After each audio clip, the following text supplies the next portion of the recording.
Doutor Icanor Ribeiro, cardiologista clínico, é nosso convidado, participa conosco em Medicina Preventiva e Informativa. Muitas perguntas para você, doutor Icanor. Boa tarde. Boa tarde, Mafalda. Boa tarde. É um prazer retornar ao seu programa. A senhora que nos pergunta, ela quer saber o seguinte: o seu filho tem hoje 18 anos e aos 4 anos foi detectado uma cardiopatia congênita. Segundo os médicos, quando ele parasse de crescer, ele teria que ser submetido a uma cirurgia. Quando ele fica muito nervoso, ele tem muita moleza nas pernas. E ela quer saber o seguinte: se tem algum tratamento para esse tipo de doença que ele tem e se vai ser necessário fazer esta cirurgia, doutor Icanor. Essa senhora parece que telefonou algumas vezes, insistindo na pergunta. Nós pedimos desculpa, só nós não respondemos anteriormente pelo grande número de perguntas que ainda haviam.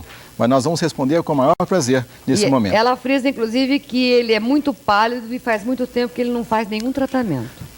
A cardiopatia congênita, ela tem algumas cardiopatias congênitas têm a característica de uma evolução boa durante muitos anos. Então, esta criança teve o diagnóstico realizado aos 4 anos de idade, tem hoje 18 anos. Significa que a cardiopatia tem uma pequena repercussão. Os sintomas referidos provavelmente não sejam devidos à cardiopatia, provavelmente sejam decorrentes da própria tensão emocional.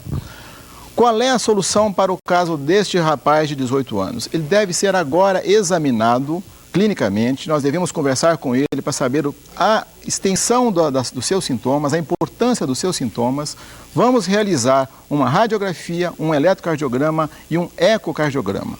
A partir desta avaliação inicial, nós saberemos qual é a cardiopatia, qual a sua importância e a partir daí nós vamos definir se há necessidade de uma correção cirúrgica ou se seria um caso para um acompanhamento clínico mais prolongado.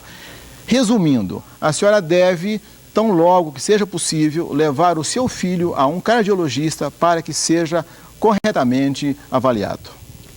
Bom, qualquer dúvida ela poderá entrar em contato contigo. Eu poderia facilitar, sem dúvida nenhuma, o encaminhamento do caso. Correto. Eu mesmo ou qualquer um dos cardiologistas que compõem o departamento de cardiologia. O que estiver mais disponível, mais rapidamente, poderá atender com muito prazer esse adolescente.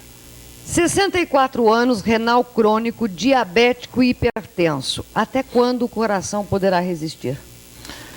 64 anos, diabetes e hipertensão arterial. Duas situações que lesam profundamente o sistema circulatório.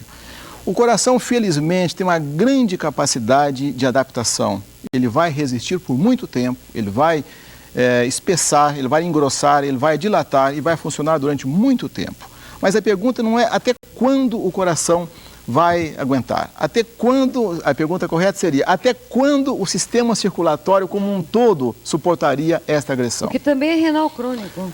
O renal crônico, a insuficiência renal crônica poderia ser consequência da hipertensão arterial durante muitos anos. Sim. Ou até poderia ser a causa, uma lesão renal, poderia ter sido a causa deste aumento de pressão. Então, essa pessoa deve, sem dúvida nenhuma, fazer um controle correto da sua pressão e, especialmente, controlar muito bem o seu diabetes para que ele possa ter muitos anos de vida ainda com boa qualidade. Isto é possível, Mafalda. A Marisa de Londrina, ela diz que tem doença de Chagas e tem a pressão muito alta. Ela tem problemas no estômago e no fígado. Ela quer saber se estes sintomas poderão atingir outros órgãos. Doença de Chagas, hipertensão arterial. Uma coincidência de duas doenças que são altamente prevalentes na população brasileira.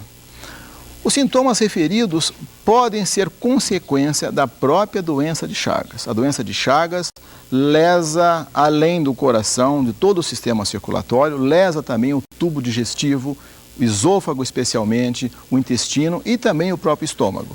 O que essa senhora precisa saber, ela precisa passar por uma boa avaliação clínica para saber se os sintomas que ela apresenta são decorrentes da lesão cardíaca, da lesão miocárdica, ou se seriam sintomas decorrentes da lesão do tubo digestivo pela doença de Chagas, ou, eventualmente, alterações de estômago, vesícula, decorrentes de uma outra situação superajuntada.